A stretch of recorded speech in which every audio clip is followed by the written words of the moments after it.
Andhra Pradesh assembly ఎన్నికలకు countdown start అయింది. శరణమా రణమా అంటూ ప్రధాన పార్టీలు వ్యూహాలకు పదులు పెడుతున్నాయి. రెండోసారి అధికారమే లక్ష్యంగా సీఎం వైఎస్ జగన్మోహన్ రెడ్డి నేతృత్వంలోని వైసీపీ పక్కా ప్లాన్ తో ముందుకెళ్తూ ఇప్పటికే అభ్యర్థులను ప్రకటించింది.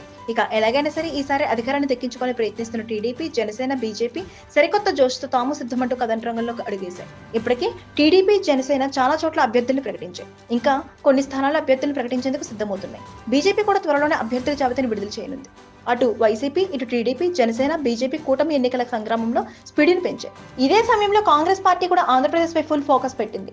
వైఎస్ షర్మిలను పార్టీ చీఫ్ గా ప్రకటించిన నాటి నుంచి దూకుడుగా ముందుకెళ్తోంది.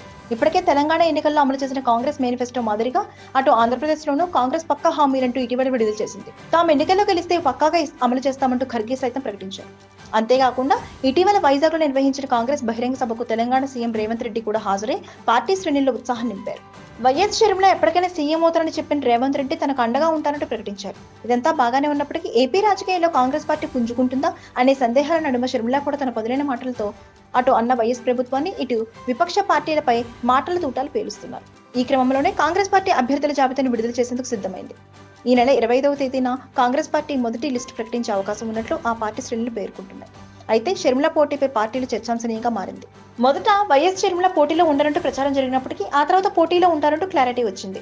APCC chief YS Sharmila Reddy Kadapa MP బరిలో ఉండనున్నట్లు తెలుస్తోంది. ఇప్పటికీ అధిష్టానం కూడా పలు సూచనలు చేసినట్లు సమాచారం. కడప నుంచి పోటీ చేయాలని ఢిల్లీ పెద్దలు షర్మిలను కోరుతున్నట్లు తెలుస్తోంది.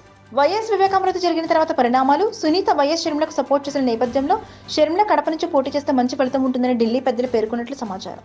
అయితే షర్మిల అభిప్రాయాన్ని బట్టి పార్టీ అధిష్టానం డిసైడ్ చేయనున్నట్లు పేర్కొంటున్నారు.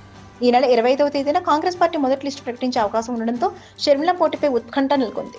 ఇదిలా ఉంటే కడప వైసీపీ ఎంపీ అభ్యర్థిగా మళ్లీ అవినాష్ రెడ్డి పోటీ చేస్తున్నారు.